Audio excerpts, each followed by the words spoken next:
I call to order the study session of the Board of Education on Thursday, August 31st, 2017 at 5 p.m. with Blair, Fikes, Orozco, and Cruz present. If you would all join me for the Pledge of Allegiance. Ready, begin. I pledge allegiance to the flag of the United States of America and to the republic for which it stands, one nation, under God, indivisible, with liberty and justice for all. Okay, so we are now at comments from the audience on items on this agenda. Just so that you know, this is not typical as to how we're going to do this. Audience members, you can make your comments now if you would like, or you can listen in on the discussion, and at the appropriate time, I will ask if there are any comments or questions. And as a reminder, we will only entertain public interaction as long as it is orderly and non-disruptive. So, and again, let me remind the audience that this is not typical for any study session. It's just that this is a large endeavor, and I do believe that it's important to have the public's input. So with that, are there any comments at this time? Okay. So, Mr. Joseph. Yes. Well, today we're going to talk about where we are as far as the progress with the Measure G projects. Without further ado, Jim DiCamillo from WLC Architects will take it from here. Well, that was the shortest introduction I've ever had. Hi, everybody. Good to be back. And you'll recall we said we would be back, and we are. This is an opportunity to kind of give you sort of a step-by-step look at where we were, where we are, and where we're going. And if you'll recall, and I'll say this a few times during the presentation, as the board will recall, I live with this every day, and I know you do in a different way. Okay, but I don't want to over or gloss over some of the decisions that we made as everybody knows what they are. So we're going to sort of travel back in time a little bit, show a little bit about where we started on all of this, talk a lot about where we're at now. I'm not going to ask for specific direction, but I'm going to show you some things that we are looking at or contemplating, and then we will talk about what the next steps are in the next step of the process. Just as a quick reminder to again what I just talked about is, so we're going to look at where we've been and some of the recent directives that you gave us being staff, and then staff to me. And then we're going to look at where most of this will be on where we are now. What have we been up to since the last time that we got together? And then we're going to look at the very end about what are some of the upcoming tasks, because there's a lot going on, but there's a lot still to be done.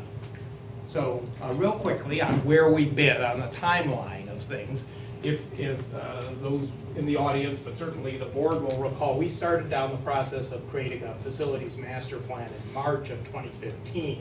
And we did that process for over a year until we got to your body in August to adopt the facilities master plan, got to election day in November.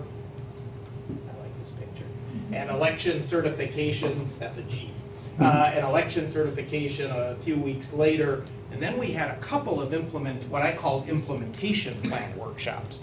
And if you'll remember, what we said is you don't want to do an implementation plan, you don't want to get the cart before the horse. You don't want to do an implementation plan until you know your bond is passed. So we did a couple of implementation plan workshops, and then in earnest, after you had helped us with that, we then took those marching orders and started design work back in February and early March then, design work on the projects that floated to the top, if you will, in increment 1 and 2. And if you recall, and I remember specifically suggesting to the board that as we do projects throughout the course of Measure G, you want to keep coming back to the guiding tenets of the master plan, which you, again, adopted last summer-ish fall, almost a year ago. And those are acronymed there as SDEMPS, and everybody within the facilities team knows these like the back of their hand. We talk about them all the time. They are security, technology, evolution, in other words, the forward moving of your curriculum program and facilities that adapt to it, maintenance of your facilities, parity of your facilities, and then finally sustainability of facilities. And we talked about that and described, if you will, back in those incremental plans, what that would relate to. And these are just some quick pictures that give a hint for what those are. So the implementation plan, you'll recall, I hope you'll recall this, the build-a-bond thermometers, and many of the people in the industry now know that term because I coined it a few years back. But we did this exercise over a couple of meetings, basically, and what we decided to do at that time, what you decided to do and what I helped you do, was at least get increment 1 fixed, get an idea of what increment 2 would be, so you know where the next step in the journey is, and then leave increments 3, 4, and 5 to a later time, because it's far enough down the road that you really don't have to contemplate it terribly much, and that these projects represented in the neighborhood, this is round numbers, in the neighborhood of $400 million, that's hard to say standing in front of people, in the neighborhood of $400 million spread over 6 or 7 years worth of what will be the Measure G program. And so we did that, and we played with the build-a-bond thermometer puzzle pieces, and you did great, as I found this exercise to go really quickly in organizing the projects that would give your staff the marching orders as to what to begin design work on. So increment, so they're zoomed in a little closer, and this is the line test. So increment 1, you'll hopefully recall, was set up to be the first increments of furniture and technology throughout the district. Yellow were the modernization schools. Those are the schools that are currently qualifying. They're 25 years or older, so they qualify for state matching funds. There's 11 schools. I'm going to skip this and go down to here. You directed us to begin, staff to begin work on what we sort of think of as new schools. One is in the preserve, and then the other is the reconstruction of Chino High School. We sort of call that a new school. Okay, and then in the white band in the middle, you'll remember we had a lot of dialogue, and there was a movement on, from the board to insert projects at the junior high schools and Briggs K-8, essentially for STEM programs, science and the like. And so we did that, and we have to, and we are doing that. So that was increment 1. Notice I mentioned this piece here on the furniture, and we said at the time we would backfill it with the modernization. So after you modernize the school, bring in new furniture to come with the modernized school. In other words, don't do it now, wait till the school is modernized. However, this one, the district-wide security and technology upgrade, has already commenced. That work is already actually being implemented at some of your sites, and Greg's going to talk about that in a second. Increment 2 then, this is the second thermometer, but increment 2 then catches up, it's the green one, it catches up all the other schools on those tablets get caught up with the modernization schools. So then you get to that parity point with the second increment, which is coming back into the rest of the schools and catching those up to the same thing that you did with your modernizations. Modernization first because they're older and they qualify for state funding, so you're increasing your money. Now you do another batch of furniture and technology to again come back in and backfill these projects as you're done. And then we had Chino High School, which because of its size of a project will almost surely span 2 increments of the bond. And you're going to see a lot on Chino High School at the end of this. It is the largest project in Measure G's program, and Felix and his team have been working with us almost on a daily basis on it, and it's coming along. But as they become familiar with it, really will span a number of years. It's not going to pause, but it will span a number of years of construction. So it will span across 2 increments. So that was increment 1 and increment 2, where we left them in January, and then we began design. And so the first thing coming out the chute, and I'm going to have Greg talk a little bit about the safety and security element. That was one of the puzzle pieces you put on the board. So Greg. All right, thanks, Jim. So, safety and security. As Jim said, that was one of our directives to proceed with. And if you recall, 2 years ago or so, we started with a pilot program with some of the door hardware, electronic door hardware. We did a pilot program at Rhodes Elementary School. You'll see it on the doors out front here, a few of the offices around here, just to try it out, work the bugs out, and see what we need to do, what we don't want to do, and what works and what doesn't work. We've figured things out. We are now mapping all the schools, and when I say mapping, we've got a staff member going out and looking at every single door in every single school to see what hardware it needs, because there's different varieties, different models that work with different doors. And she has been doing that nonstop for the last 3 months. Concentrating first on the schools that will receive modernization, because those will be the first real projects out of the chute, as Jim said. And we're ready to begin now bidding and installation of the hardware, beginning with Chaparral, Dickey, and Rhodes. And we're calling that keyless access. And basically what it will amount to is every staff member will have won't have mine on me, but a badge like Martin has. It has a chip embedded into it. They walk up to the door, they swipe it, punch in the code, the door unlocks. We can program it so the doors don't work certain hours. If we don't want staff having access, we can program what they have access to and what they don't have access to. And we think we'll be successful with that because it's proven to be a good security measure here and where else, other places where we've tried it. The second part of phase 1 is camera installations. And this is the model camera that we're going to be using. It's made by Samsung, is it? It's a camera that's been proven in the industry. It's used in a number of schools. We've got a vendor lined up to make the purchase and do the installation for us. We're ready to begin bidding that. And we will start at Liberty and Woodcrest. If you recall, Liberty and Woodcrest, we've had a lot of issues with vandalism there. And so we're starting with cameras there. For phase 2, we will hit the schools that were in phase 1 that received cameras, and we'll put the hardware in there. Following that, the cameras will go into the first schools that received hardware. So once we get these first 5 schools done and operational, if everything looks like it's going smoothly and as it should, we'll get into the next phases and we'll complete all elementary schools with a completion date of a 1-year completion date. Next slide there. Okay, yes, phase 3 and phase 4. So keyless access at the remaining elementary schools, camera installations at the remaining elementary schools complete by January of 2019. Phase 4 will be keyless access and cameras at the junior highs and high schools. Completion date, I hate to say a completion date of a year later. It could be a little longer, but that will be determined as we move forward. And then all these will go hand in hand with the modernizations that are taking place as well. So that is the camera for all the school sites? That is the camera. Now, there could be other varieties of that, but that is the main camera we'll be using. It's similar to what you'd see at other businesses and shopping centers where it's just a dome in the ceiling or mounted on the side of a wall. You know why I bring that up is because, I've been talking to a lot of creative people. And I have to admit, Donnie, he's very creative. And from time to time, I'll go to his, he does his night shifts. And at the same time, he has cameras in his house.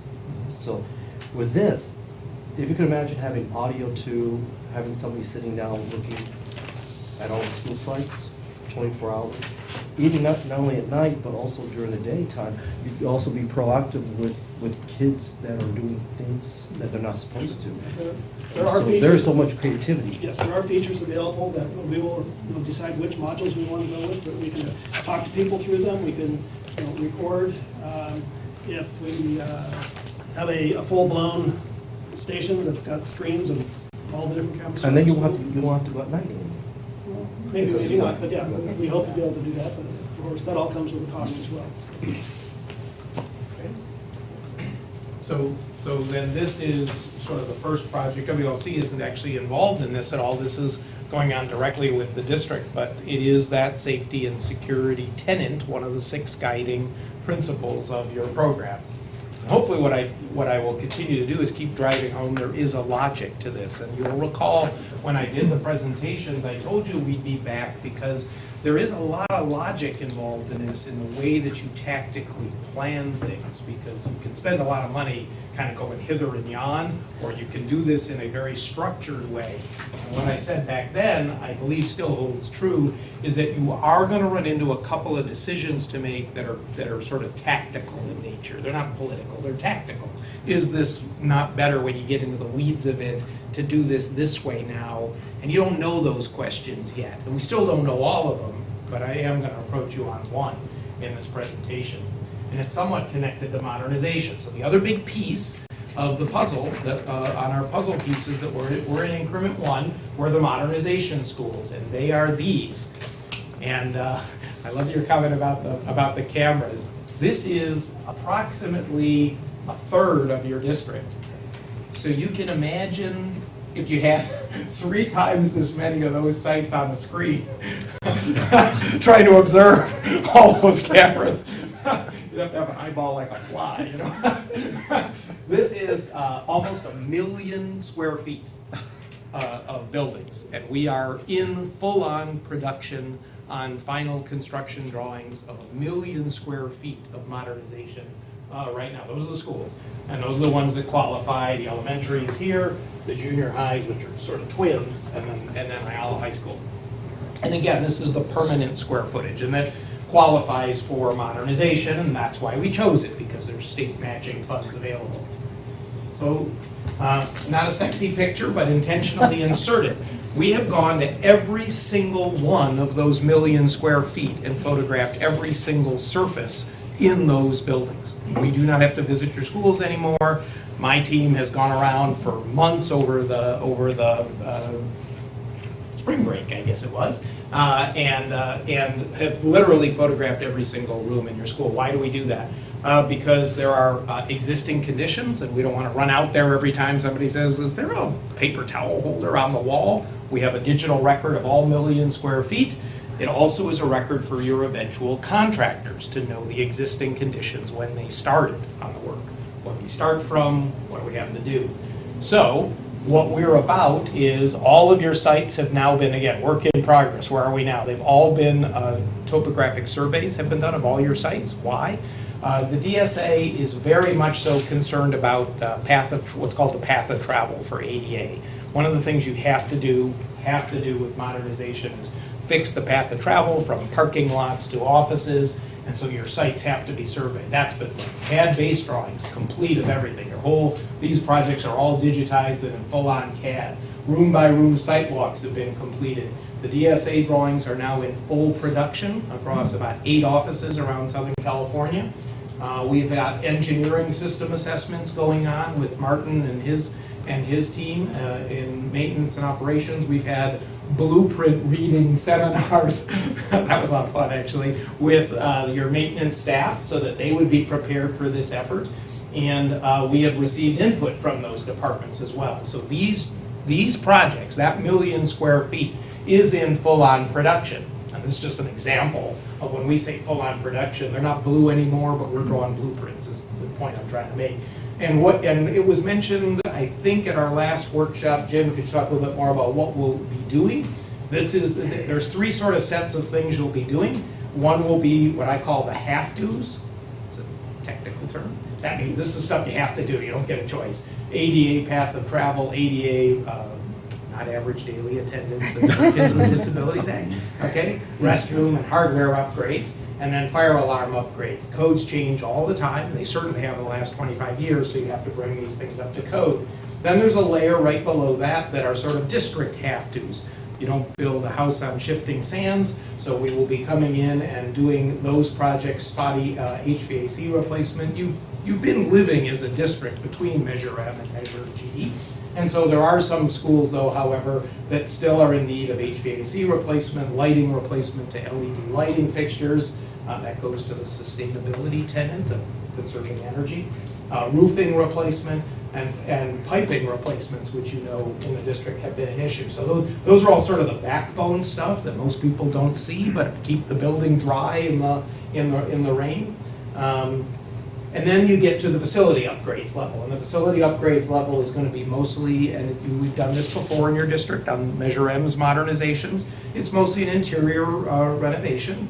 You would need a renovation too if you were 25 years old, and for example, you had 2,500 high school kids running around your house for the last 25 years, and you still have the same carpet you did when you bought the house. So all of these schools need new flooring and tackable wallboard, marker boards, projectors or monitors, ceiling replacements and cabinetry upgrades, and then restroom finishes. Again, if you had 2,500 high school kids going to the bathroom in your house every day, you can imagine what the restrooms would start to look like after a quarter century, so those will be completely done. And then at a few of the sites, well, actually at all of the sites, but to different levels, we'll be dealing with that security thing again, campus entry configurations to create a single point of entry to the school and an easier to monitor security program. So, bottom line is the modernization, that big group of projects is in full-on production right now in our office, that 1 million square feet.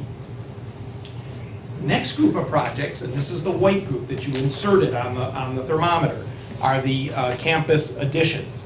And that included work at the junior highs, and we threw in Briggs K-8 as a junior high, if you'll recall that day. And that was looking at science or STEM lab additions at the junior highs. So we have begun contemplating those as well. And one of the ways that we contemplated it is we have gone out now because of the modernization, we have met extensively with Canyon Hills and Townsend staff. And they have told us that because of the last renovations we did there, they're good, they're staffed at labs. They will eventually get campus addition, but they don't need labs. They have enough labs for the body that they have. So we are looking at potentially wiping that off to get to something else, and I'll talk that up here in a second as to what we're talking about doing. I don't cure normal is another phrase I use all the time. This is normal. This is what you do. As you get into the weeds a little bit more, you'll decide, is this something we need to do? We talk to the people at the site. They say, Jim, we don't actually need that right now. Excellent. What should we do instead? By the way, this might look like this, a pairing of science STEM labs at each one of these schools. Those, just like you saw before with the modernization schools, not necessarily exactly where they'll go, but we have just begun the discussion on the STEM lab piece. These will most likely be prototype buildings that will get placed at each campus. And if you use your notebooks, and I see some of you have them, you will constantly refer back to your master planning notebook as we go through those things. So those are in process in the earliest schematic. So what would we like to do in lieu of that Canyon Hills and Townsend element? Here's the real rub, or one of the focal points of this presentation. You have to be light on your feet when you do this. One of the things that we have started to look at, what we looked at in great extensive planning nature, is the Ayala High School modernization. Ayala High School is about 200,000 square feet of renovation. It's these buildings here, the original 8 buildings. Under these squares are portables. The key to unlocking the modernization of Ayala High School is essentially creating a life raft where the kids can go while we're renovating the buildings they're in. Otherwise, you're going to end up with this collage of portables or something to do this. As we have looked at the plans of Ayala, and we've master planned extensively with Diana and her staff, I don't know how many meetings we've had over there at the high school, one of the things that has come up is if we try and fit, the term I use is Cinderella's foot into that slipper, we're having a challenge with unlocking the Ayala puzzle. Because Ayala, I designed it, was built for 1,800 kids. So the teaching station count at Ayala does not, it's got a small slipper and now a big foot trying to wedge into that slipper because there's a lot more kids at Ayala than the core was originally designed for. So we've remaster planned Ayala High School to put into the existing wings back into departments that are holistic, because right now they're kind of all over the place. Hodgepodge would be the technical term. They're literally a mess with where all the classrooms are. There are not enough classrooms in the science building to be the whole science department. It wasn't built for that many kids. So here's what we're proposing, is to slip in one of the initial phases, this life raft of a new science wing, and I'll sort of take the place of the ones we don't really currently need at Canyon Hills and Townsend, and put that that element at Ayala so we can use it to unlock the rest of the modernization. If I don't do that, where does science go then? I need to put English or history in the science building. Well, they can't go there because science is sitting in the history building. So you have to basically pace your way through it. So as I said back then, and I didn't know it back in January, these sorts of decisions are going to have to come up. What do we do when we get here? And what we've determined is this may be the least expensive way to get this done, is to get science locked into a wing. We'll leave them alone because they're different kinds of rooms than English rooms. Everybody else can move and move around, but science is plumbing and gas and all the rest of that stuff. So we can come back in then and now reshuffle all the deck and get a math building, get an English building, get a history building, get an art and tech building that will then be correctly sized for the programs at Ayala High School. So that's, as I said, there was kind of one crux of the decision. That's, I know this isn't really an action item meeting, but that's something that we are definitely recommending happen. We think it's going to save you money and time. It will speed up the modernization. And then the last piece that we're working on are the new schools. So we've talked about safety and security, we've talked about the modernization pieces, and now we're going to talk a little bit about the new school pieces. These are the basic pieces that were on the thermometer. And the last one are the two new schools that I'll use that with air quotes. The first one is the Preserve K-8 campus. We've been having numerous meetings over the past, I don't know, 4 months or so since the directive to get going with the Lewis Management Corporation on conceptualizing a K-8 school for the southern part of the preserve. Okay, this is actually we call it a super block that's been sort of defined for where the school would potentially go. And this super block includes a park, not unlike what you have at Cal Aero. There's an adjoining park, but along with that would be a civic building for the with the city, basically a library and community center. But unlike Cal Aero, your school would now be a standalone school. The joint venture or joint use would tend to be more park stuff, not buildings where you're sharing a room. That was a good idea. It still is a good idea, but you've had some challenges, as most people do, trying to share a house. They want to use it when you want to use it, and that's just normal. So this is a standalone school, and you would be sharing other facilities around for bigger, events, field day, and the rest. And it's on this super block with a city community center, library, and park. So this is joint use, I think, as is best done, where you can share field space and the like, not buildings. And so these are just some of the early conceptualizations of how that would work. For those who aren't all that familiar with the preserve, Cal Aero is up, like right where that logo is. It's up the street. This is what they call Main Street, running through the preserve. So this is south of Cal Aero, almost actually straight south as the crow would fly from Cal Aero. And just some quick conceptual sketches of what the school would look like. We've been working with Grace and Norm and the staff at the district on conceptualizing the educational program, and we are currently looking at two alternatives. One is a one-story school, and one is actually a two-story school. Most of the area in the South Preserve is actually going to be multiple stories. As you're seeing around the Inland Empire, this is becoming much more dense. And so one of the schemes we're looking at, if you're wondering, is a two-story school, conserving land and conserving travel distances within the school, and having actually a two-story school. All the lower grades are on the ground floor. In fact, 3/4 of the square footage is on the ground floor, and then the older kids are on the upper floor. So these are just some early concept sketches of that process. Okay?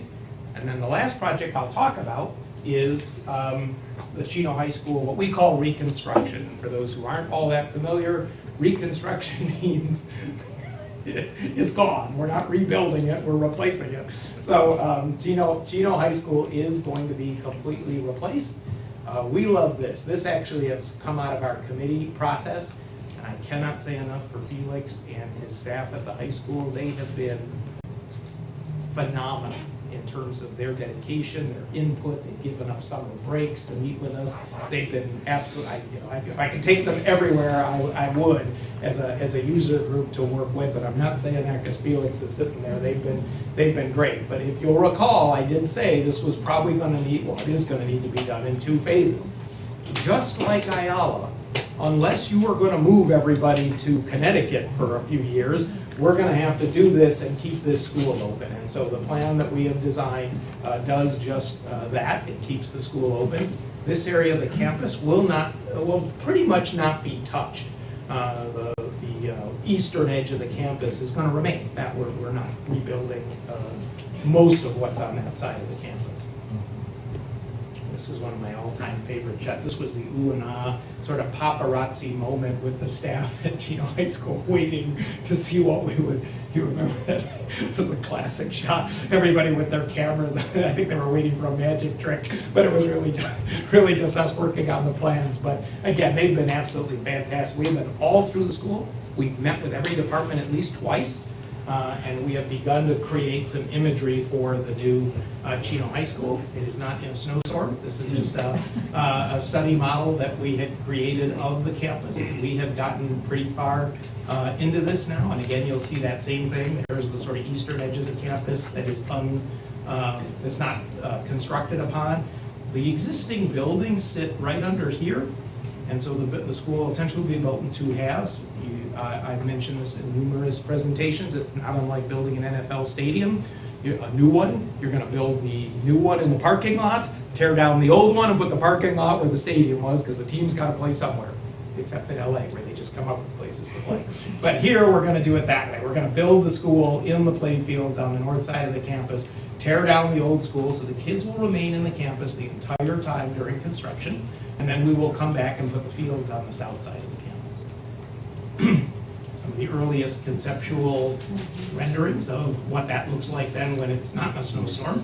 And so you will see that we're reorganizing all the fields around a large, he's like I said, his team get the credit for this, all around a sort of a large classroom wing that takes advantage of the north views out of the, in this case, second floor for this part of the school. It's a mix of 1- and 2-story buildings, and then a new gymnasium, theater, and library right in the center of the quad.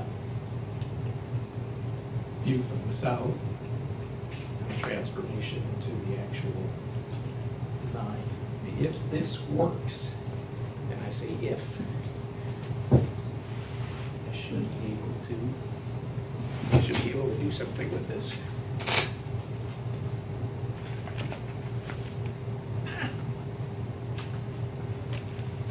There we go.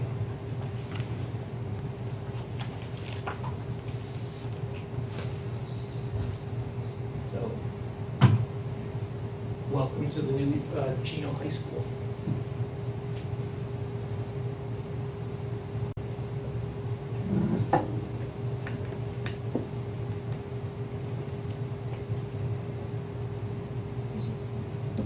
No, there's no sound.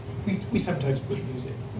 This is the same thing you've been seeing in cardboard, about as realistic as we can do today. And so hopefully you see a rebirthed high school, some of the mimicking some of the materials and colors that populate the current school, but in a completely new format and imagery. New aquatic center, newly organized fields. On this end, you see the gymnasium, sports complex. There's the theater with the pitched roof. There's a lecture hall on the campus, glass element there. And then 3 large classroom wings. The ground floor of this one is the office, the new office, obviously by the flagpoles, and then 2 other academic wings. The second floor gets all of your academic classrooms face north with a view of the mountains. And it's a completely secured single-entry campus. Can be completely closed down, so it's a closed campus. There's the library building standing in the center of the quad, and back up and out. And I have to say, I can't take credit for the moniker from transformation, inspiration that actually came from one of the faculty members at the school. And as I said, they have been a joy to work with in their flexibility and ability to understand drawings and everything else that goes along with it. So that's where we are with increment one, moving right along. The schematic design of Chino High School is nearing its completion, and we will then meet again with the staff and go over some of the details. We've already gone through it twice, but we'll go deeper and deeper into it. So, next steps. The increment one upcoming milestones. Greg already described the various implementations of the safety and security element. We'll be completing the construction documents for all those for that 1 million square feet and submitting those to DSA. The campus additions are lagging just a little behind that because we got a head start on the modernization. But those junior high science pieces will start construction documents next, and we will be completing the design and then essentially submitting Chino High School to DSA. Thank you. That's where we're at. That's what we've been doing. It's been very, very, very busy. Okay, so we'll start with the board members with their questions, and then if any audience members have questions, we'll entertain theirs. Yeah, real quick, so for Chino High School, the occupancy will start like 3 years from now? Yes, Because gradually- almost exactly, yeah. It's going. And as for the preserve, They're about the same. If everything went just according to the way that we've mapped it out on our schedule, yes, that's occupancy, not start of construction, but occupancy, yes, if everything else clicks into place. Mrs. Blair? Security and safety has been a huge concern for members of the community, and this timeline just seems like it's so far spread out. Why can't we move a little quicker on the security issues? I will say we can always move quicker, and the timelines put out there are, I didn't want to say we'll be done by June of 2018, and we don't hit that timeline, and here it is January of 2019, and now we're finishing. So we will do everything we can to expedite and get there sooner. Okay. But that's just based on what we know today. As we get rolling with the first three school sites and the installation done and operational, we'll have a better determination of how real that timeline will be. Okay. Because I think advising parents that some school sites won't be upgraded until 2020 is kind of difficult to accept. Sure. So, but okay. Understood, and like I said previously, some of these projects will go hand in hand with the modernization that's taking place. Okay. So if we could do it all at once, we would, but I don't want to bite off more than we can chew. Sure. Thank you. Mr. Knopf? Yeah, I like the fact that we're having new science wing building for Ayala High School, and I think that's good. And when we looked at this, building, especially like gym, where there are many uses, and back then when we didn't have enough funds to provide like air conditioning service. Right, it wasn't a district Yeah. standard back 25 years ago. So now I think that's very. It's in the modernization important, yes. scope. And I like to see personally, I see many of kids, even during these hot days, who go out practicing outside. Maybe because of the need of a interior space. But if we could have something shade or something like that. Yeah, a lot of that's being tackled in the modernization. Yeah, That how about 1 million that? square feet includes doing things Yes, just like that. music students who practice in outdoors, but they'll be protected from the rain and the heat. I think that would be a very good thing to do, which means that I like to see, as we move forward, continue to talk to our the club members, students, and the parents. Yeah, for And example, incorporate. good questions. At Ayala, we've had lots of input. At Chino High, we've had huge input. At Ayala, we've had input from all the athletics departments, and we've had, numerous meetings with the athletic teams and booster clubs and Music. all of that, yeah. And the music department, because if you remember that diagram for Ayala eventually gets backfilled with a theater of some kind. Yes. And you didn't prioritize that on the first 2 thermometers, if you'll recall, but we're trying to plan out the modernization so that we don't waste money getting to there. In other words, I'm not putting a building where I know that thing's supposed to go, and then you gotta move it or whatever. So it's all being, you have to master plan it first, so you waste as few steps as possible. Yeah, just for this year, we got 300 more students Yeah. at Ayala. So, okay. That's why, now, like I said, the science wing is critical, because you can't teach science in an English room. So if I'm gonna recorrect and resize the foot to the slipper, or the slipper to the foot, I gotta get them a science component, or you're really just putting a thimble on a forest fire. And also, I didn't see it on this presentation. Are we going to have a fences around the school? On almost all of them, you currently do. At Chino High School, at Chino High School, at the new Chino High School, there's numerous fences. There's essentially a property line fence, and then the buildings themselves now form a circle the wagons plan, so that the fences aren't super intrusive. They actually showed on the movie. They're not super intrusive. We use the buildings as the fence. Right now, because it's an old finger plan school, you have all these sort of fences that are far apart. All of that will disappear with the new school, and it somewhat secures itself.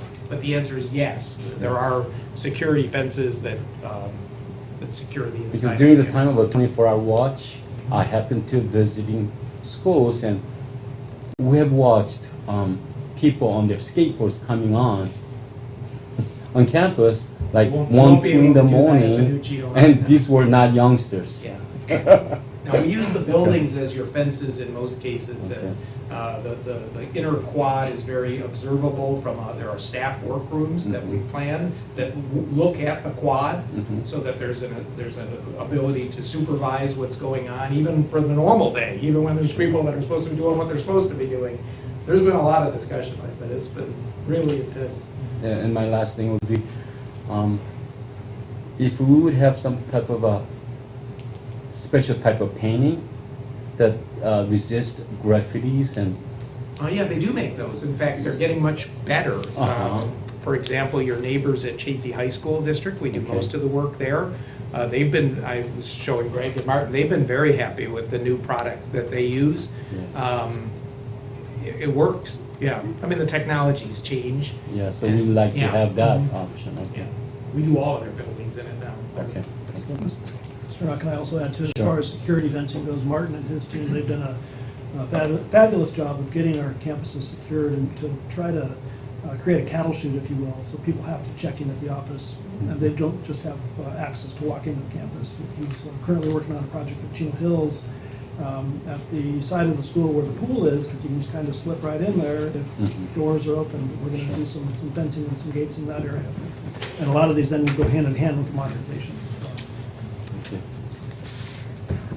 The snowstorm is back. Mr. I, Price? coming back to the cameras, I just hope, we have an opportunity to explore, to use these cameras very innovative. And that is, intervention. We use MTSD, other schools use other forms, but this could really help our children to have cameras not only for security, but also to anticipate our children, like the ones that stand on the walls alone. So this is really good to explore how we could just the cameras being part of the MTSB as well. Well, the technology is there with these systems now, and again, it didn't exist, you couldn't do an access control system 25 years ago if you wanted to, they didn't have This them. will take a lot of thought. Now you have the technology, all the systems we're talking about will do all of that, it's just a matter of how many of the functions you want to turn on within the system. You either use I always call it the 8 Crayola crayons, or all 64 with the sharpener. It's really just how many of the packages that come with this do you want to take advantage of. But now the technology is there that you can do a lot of things with it. The hardware is not going to stop you, it's just which of the packages within the technology you take advantage of. I just wanted to comment, just so that everyone knows. Jim, you've actually gone to every school site, talked to the staff, so if you could just talk a little bit about that, just so that people know that it's not just staff, you're actually no. going into the communities and Oh, after the bond was passed. Thank you. And the answer is yes. When we did the master plan, we couldn't do the master plan without talking to people and finding out what they want. The master plan is not what I want, it's what the community wanted. But you went back again after. Yeah, 2 years ago, as long as we were meeting with, we met with every site 3 times. That got gelled into the master plan, that's at this level. In the modernization projects and at the various school sites, like at the Chino High project, just as an example, we didn't talk to every teacher when we did it, we talked to some of the people. Now that we're actually doing the project, we're literally talking to every single teacher. And the same has been true, say, just to pick one, Ayala. Now that we're actually doing the drawings, now we're talking to every single staff member repeatedly, yeah, and almost, almost on a weekly basis, actually, yeah. And then the other thing, Mr. Joseph, can we get, the board get a copy of the PowerPoint? Sure. Yeah, Jim? I'd be happy to. The video is embedded in it. Oh, no, And it doesn't play super well over you or whatever, but I can even send you the link to that. Do you want it digitally? Greg has the link to all of it. I actually want to print on it so I can start Sure. Right. Answer is yes. writing Yeah. on it. You want a paper copy? Yes, please. I just want a paper copy. I'll take both. We'll give you a link to the. I'll send you everything and you I'll can take share it both. with friends. I'll Okay. take both. That's what makes her such a fun party giver. Here's the link. Board members, do you have any other questions before I go to the audience? My only question, I've been in a few classrooms that already have that came back this year and they have new carpet and some new furniture, and I thought, how could this be happening? Did we start already? Yeah. That was I increment think zero. I think this school is not set yet, so As part of our ongoing annual maintenance, we have scheduled carpet replacement, painting of schools, in increments as they age. So some of those schools were already in the mix for carpet. One of them being Canyon Hills has new carpet and we're remodernizing, so that will work together. That protect comes in place. off of our scope. We're coordinating, Okay. my office is coordinating with Martin all the time, so we don't do anything twice. Yeah. that of course is my concern. We'll do a little things twice, don't hold me to that, but there's a nature to the beast. But yes, we're coordinating You constantly. want to touch on phase 0, would you? Do I want to touch on phase 0 for Chino High? Well, the Chino High School project is an extraordinarily complex project, which is why I've dwelled on it. Building a school on an existing comprehensive high school, this is kind of like the Ayala thing. And the reason I bring up the high schools is because unlike an elementary school, nothing wrong with elementary, the rooms are different and the functions are different. So if you get rid of that thing, they don't have one for a while. These buildings don't get built in an hour. So one of the things we've talked about at Chino High is how to reshuffle some of the deck, even Title IX issues. When I carefully place this high school on the northern fields, your varsity softball field is right underneath these buildings. You can't not have varsity softball. So we are going to replace this current JV field with a varsity softball field, so that immediately in phase 0, that's what Greg's referring to, so that during the entire life of the construction, we always have a complete program. And we've worked with the athletic director and coaches on this to see how can we do this so kids aren't traveling to other places. You saw the new aquatic center. Well, the existing aquatic center will stay up and alive the whole time. The new one gets built next to it. It's an undertaking to do this and keep everything going. So yes, there will be sort of a quick phase 0 that gets things out of the way from underneath the new school. There's the existing softball field. It gets moved over here so they can have full-on Title IX facilities on the campus. That's actually the existing gym, while we're building everything else. So the goal is to keep the whole high school alive and have them have a full academic program during the whole course of construction. Nobody leaves the school or has to be bused anywhere as much as we can. Mr. Null? Yeah, my quickie question. Going back to Ayala High School, so we're working on a phase already right now. In the quad area, there are few bathrooms. Yeah, there's Well, major bathrooms at either sure. end of the quad. And we have, I think, privacy wall, but it's been built in a such a way that it's not giving full protection. Those are all being renovated. Yes, so Is make the sure- picture of the bathroom, Uh-huh. that's what we take those for. Those are all, Yeah, so those make sure restrooms are here and You look here. at those walls Yeah, those are and all realign being- We're those. gonna be completely gutted Good. down to the bones and rebuilt. Good, thank you.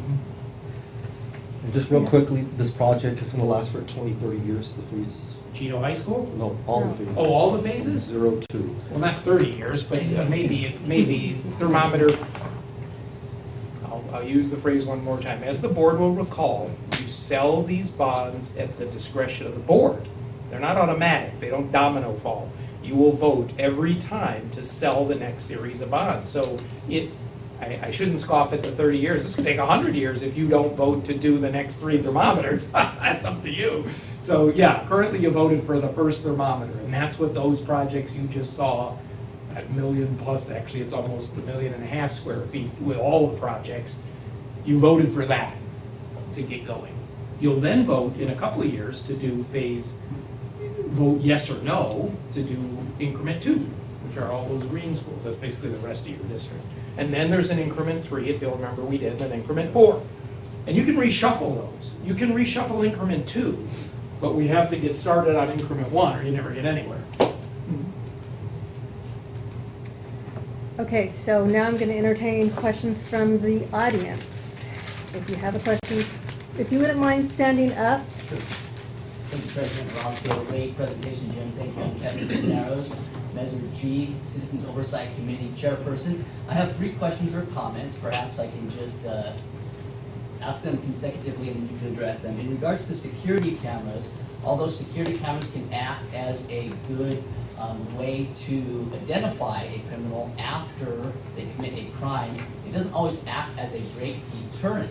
As a parent of a student in the district, my greatest concern is active shooter. What can we do to prevent active shooters? Cameras would not be a way to do so, unless perhaps you did have somebody monitoring, such as Board Member Cruz's suggestion. Additionally, you mentioned at Ayala reshuffling the deck. Were any of those rooms that will be moved touched by Measure M bond funds? And if we do measure, no. I said that's shaking no. Okay, thank you, Greg. Last question, in regards to Chino High, would it be possible to place some emphasis on maintaining any walls or areas / items of significant historical value? I'll go in reverse order. Yes, and we are already doing that both within the design and without the design. Inside, for example, inside the new administration building, which is a building up on the corner, is going to be a wall of fame that looks at the history of Chino High School. Up there. So inside the actual administration building is a wall that runs through the entire middle. It's about 200 feet long, and it will actually have the entire history of Chino High School, class pictures, everything. On the site, we're looking at maintaining some markers of where some of the original buildings go. Within the buildings themselves, there are time capsules that are on the ground outside the I was just going to ask cafeteria. about that. Those are going to be, pardon the expression, resurrected. And if you might have seen, there's a theme wall right when you first come up to it. They will be replanted there. So the answer is yes, in many, many places throughout the school. Right even to using some of the bricks over again as a paver walk when you first come into the school. So yes, very much so. Second question, Ayala, we answered no. Ayala was not touched. Essentially, none of the buildings, the original buildings, were ever touched at all from the Measure M. And the third one on the security cameras, I agree with you 1,000%. But that's not all you're doing for security. That's somewhat securing the buildings from a standpoint of watching to see what's happened.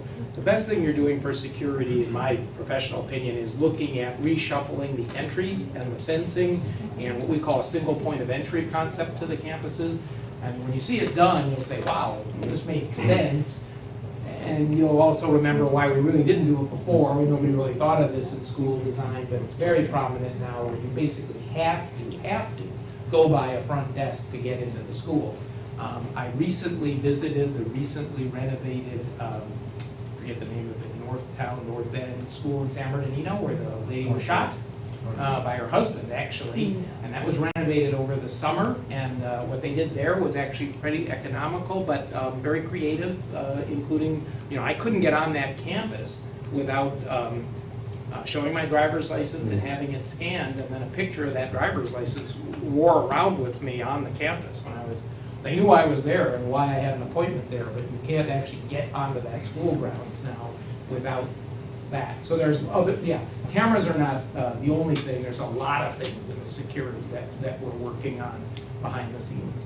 Kevin, I'll also add that what Jim's describing as the visitor management system. We are looking at different systems that they do a wide variety of things to where you scan your driver's license and it checks databases for For everything. For sex offenders, registered sex offenders. So there's different levels of security, and we're looking to see what would make that. Great, thank you, great. And Kevin, also, 3 years ago, Chief Pruitt at the time of the Chino Police Department came to me 3 summers ago and said, hey, I have this video and training, run, hide, and fight. And what we did, we went to every single school and had the staff trained on run, hide, and fight, which was active shooter. Then Chief Comstock came about 1.5 years ago and said, well, we have an updated run, hide, and fight. We have the ALICE system, which actually puts your staff in simulated situations where there's an active shooter. So this past year, we had all of our 35 schools, all of our staffs have ALICE training.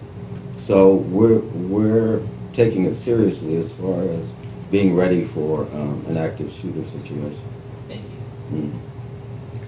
Any other questions? You don't mind standing? Sure.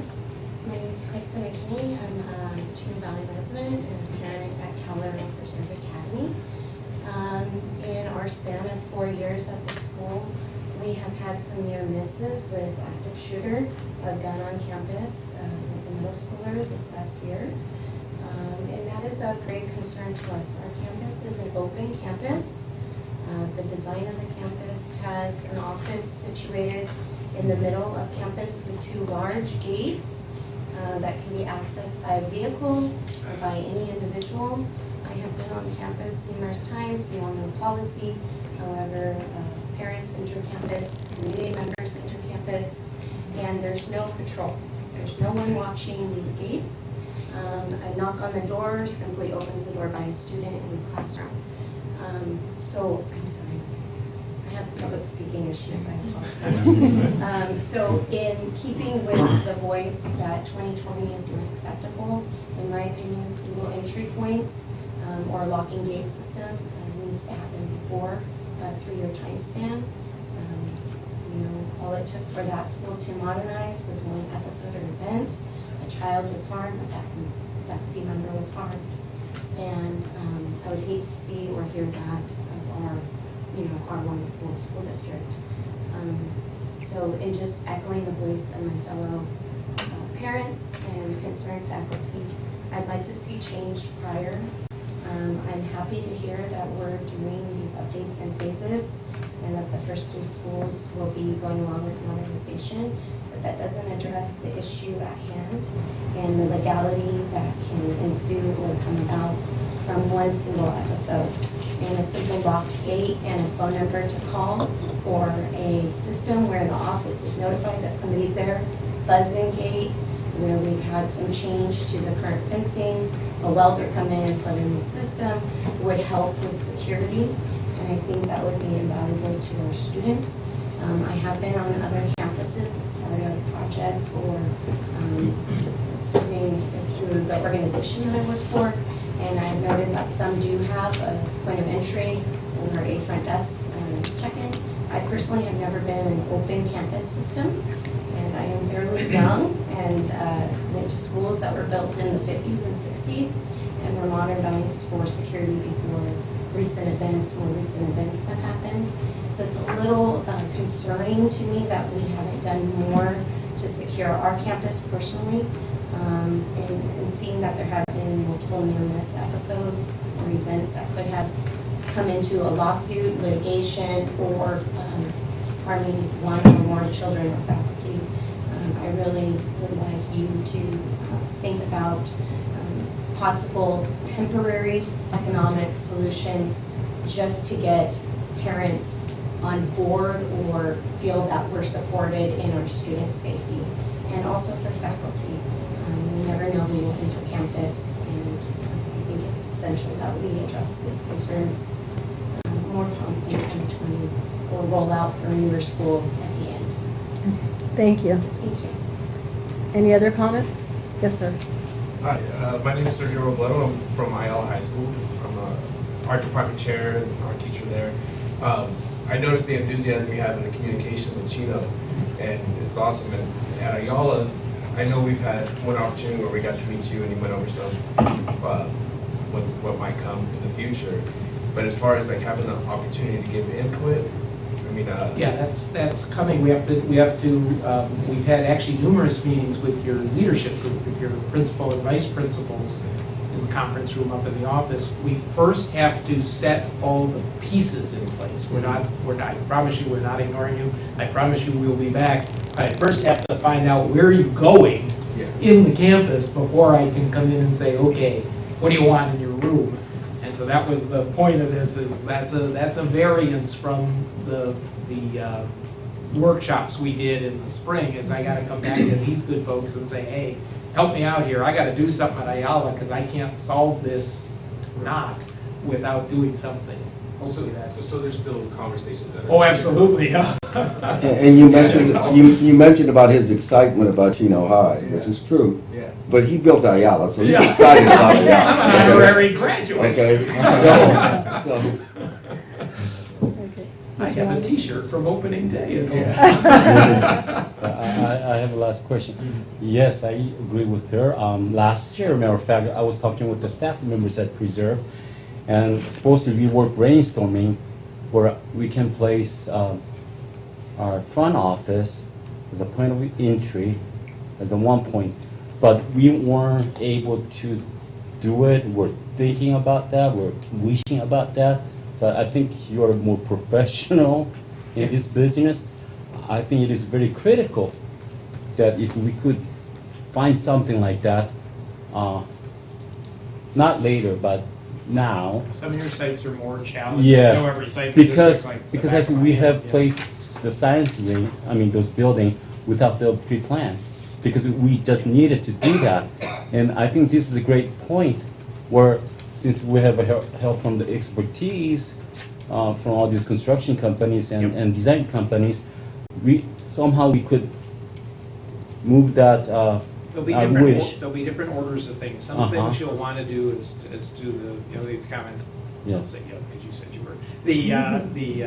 Some things you'll do quickly because they're easy to be done with technology, and that might not be the long-term solution, but at least it will At least get the point you of the through to a entry will be certain the point. ones. Yeah, other area. sites were actually moving the whole office, you're literally moving the office, so those obviously will take a little longer. Yeah, The but solution similar- is different at every Yeah, school. similar to building that new science wing. Yeah.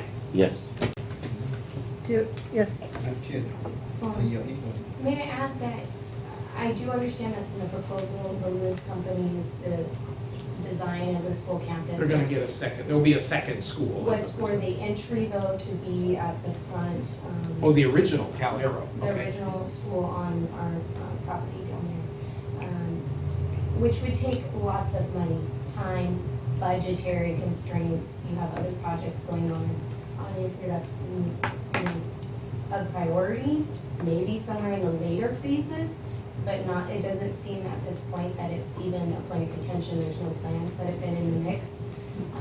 So in keeping with a temporary Band-Aid for our students, is there any proposal or any plan besides the computer systems and the keypad entry with the chip ID card for point of entry into campus? I know Martin, our director of MOC, he's got a company, a consultant he's working with to address the access to the campus. Yeah, we have a number of sites. Calero is one of them on that list. And we are actually actively working on designing a single point of entry. It's going to create a maze from the parking lots, maybe one parking lot straight to the office where they're checked in and then direct through. We addressed the issue of concern of a vehicle coming through. We've put some immediate ballards in place that will prevent that. So we're actively working on that. I foresee us doing something with the funneling of traffic, foot traffic, sooner than possibly the keyless access even being completed, so. So it isn't. Oh, it's absolutely being worked on, so. And that would be a temporary measure, because the long-term plan, if you review the master plan of Calero, is to flip the office, so that the front of the office is facing the street, and it just provides immediate access to people who walk on. But as you said, it takes a lot more, it's not a quick fix, it's a lot more time. Thank you. The gentleman right here, and Mr. Bridge. then Mr. Bridge. Hi, my name is Russell Bennett. I am actually a homeowner in the Preserve, Mr. Cruz's neighbor here. I'm also a teacher at Eagle Canyon, so I'm doing teaching. But tonight I'm here as the booster president for Ayala Band and Color Guard. I'm joined by some of our executive board members, and I know the band of 230 families currently and over 1,000 families in Chino Hills area of alumni for a band. I know a lot of us looked at this measure and voted very excited about a performing arts center, and we feel focus on music and performing arts was much needed. And then I was a little confused about which thermometer that fit in. It seemed like it was getting pushed down, and I didn't hear any whisper of it. I'd just like to hear possibly what the plans are getting that going. It's actually on, if you'll recall, it's on thermometer 3 currently, but thermometer 2 has not been implemented yet. So the board still has some decisions that they'll make, not that sound like I'm running the thing, but the board has some decisions that they'll make based on where they want to reshuffle certain things. The first priorities were do the schools that need to be modernized, including yours, and get started on this project because it will take many, many years. Then increment 2 kicks in on, as I said, all the other schools in the district. So this increment 2, no work is started on, and the district will eventually decide, just like we're talking about sliding certain things in and out, what to slide in and out of increment 2. Yeah, quick follow-up. You mentioned going back to vote again for To sell bonds. Yeah, they have to vote as a board to actually sell the bonds in New York and San Francisco. Okay, so what would be a possible wishful thinking for a time frame on performing arts center? Are we talking about 3-4 years? Farther? Is it kind of farther. Okay, well, I don't know that, but the vote was very slim on the measure, and I don't know a lot of the number of band families that were really thinking that that would be sooner. So I just encourage you to, as soon as possible, would be wonderful. Thank you. Thank you. I will let you know that the modernization project at Ayala High School at your campus, which affects every other period of the day of your kid, is about a $50 million project. Yeah, it's a big school. So that whole thing is getting renovated in the process. We've witnessed a lot of new sports stadiums in the district, and so we feel like the music You were one of department them. would be a priority. And I'm not, one of you doing a great job, and I'm not here to be negative. I'm just thinking. No, I know. Yeah. Mr. Fridge, Don Bridge, member of the Measure G Oversight Committee and a retired teacher in the district. And school safety has been a concern of mine, even going way back. We had a family affected as my wife, cousin's daughter was a second student hit at Columbine and still survived today, but in a wheelchair, paralyzed from the waist down. And I'm glad to see the keyless entry. I know that you mentioned card with some kind of chip, plus the combination. I'm wondering if there's a way that can be done either way, or I'm thinking if you've got to get into a classroom quickly, trying to put a card in and then keying in a code. I'm just wondering, are there other options? Or is it If they only have the key card, and you don't have to put it in, you just swipe it in front of the lock. But if you only have the key card and that's lost, somebody picks it up, they go to Ayala High School, they start trying doors and they're in. So that's why we have the code as a secondary means of security. But it will be some kind of chip that they'll have to insert into the code. No, the chip is embedded in the card itself. it's embedded. It's a proximity meter. So you put it close to the lock itself, you hear a beep, you enter the code, and it's pretty clear. Okay. I thought it sounded like it had to be inserted. Yeah, I know hotel Almost locks like can the be a little terminal challenging. grocery store. You insert it and pull it out, it beeps, and you don't open it fast enough, so no, it just, you put it in front of the lock, it beeps, you enter your code, and you're in. Good, thank you. thank you. Did I see Paul someone? Rodriguez. Mr. Rodriguez? In reference to the arts, I think there should be consideration that when I was an examiner for the Golden Apple for the state that took over for distinguished schools. So besides STEM, there's STEM, where you're going to have the arts involved in there. And STEAM is also part of the initiative for the LCAT requirement and also for the Golden Award. So it should be considered now because it's part of that application. So having read applications, if schools do not have the balance of STEAM, which would be the arts included, then they could possibly be denied awards by the state and recognition, because it is a big part of that examination, STEM and STEAM. Right. Thank you. Mr. Melendez, did you have a question? No, I just have a comment, a couple actually. I want to say thank you to WLC. Wendell Vaughn is not here, but he's worked with us closely. Just have the bond passed, the enthusiasm, the excitement from the community, from the staff, and they did come in the summer. I think of our 12 science teachers, we had 9. And we did field trips on campus to show what worked, what didn't. It's a Chino Valley project, and I'm in my 25th year of opportunity here in Chino Valley, 31st in the community. But it's a Chino Valley project. I know some people get hung up on school names, and it's really not. I spent 12 years, formative years at Ayala, 8 years as a classroom teacher, 5 years at Ramona Junior High as a teacher. It's a Chino Valley bond measure. It's a Chino Valley project, and our kids from South Ontario all the way out to, Carbon Canyon are going to benefit from it. So it's exciting. We all have questions, but I couldn't be more thrilled and honored to be part of it. Again, it's Chino Valley, and we're looking forward to putting that little video up on our website. So send it to us. We'll put it on. Thank He's you. like, tonight. I'll get it to you tonight. All right. Mr. Chris? Real quick, Mr. Joseph, what are your thoughts on safety? I worry about my Dana walking. I worry a lot, walking from school. So what's your thoughts on safety? I know you go to a lot of meetings, sheriff, police department. So what's your feeling about safety in our school district?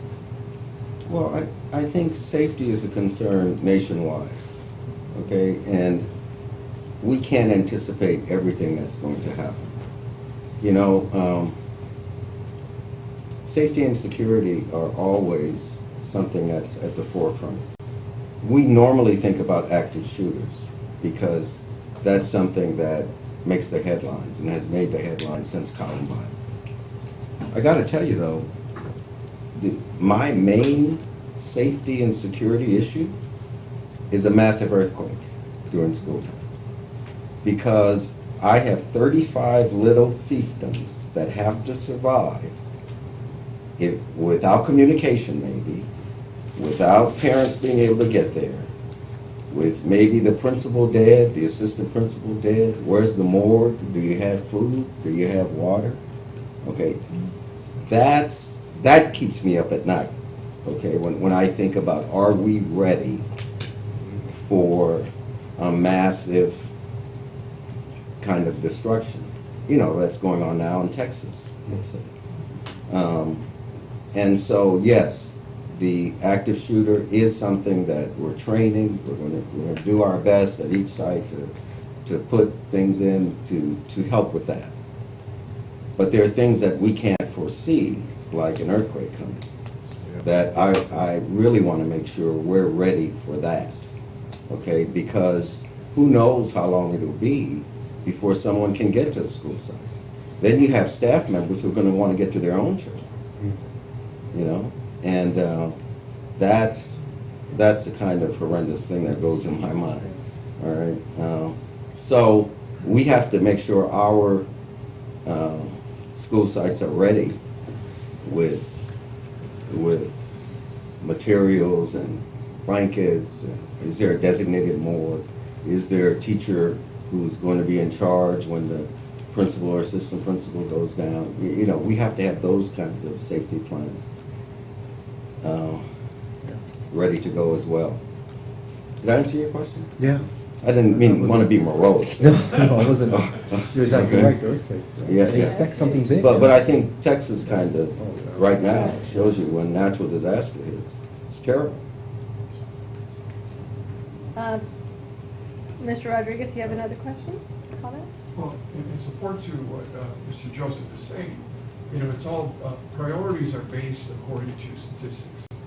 So they look at what's happened and they take measurements, not only locally but nationally, and say, okay, what are the priorities in this area that we really need to focus on?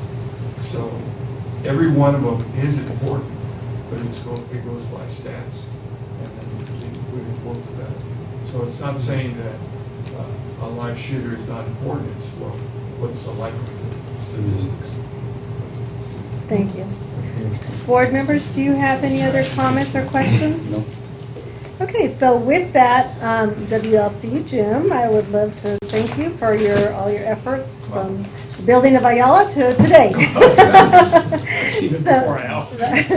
So, thank you, and I'm sure we're going to see you again as we continue on with the bonds. Mr. Joseph, do you have any other comments? Well, I want to thank Jim and really all of our people for the kind of work they put in. This is technical expert work. This is not something that you and I can get out and just do, Right. right? Okay? I mean, this is a big project. This is $750 million. This is 5 times Measure M. And so it has to be done strategically. It has to be done with expert care.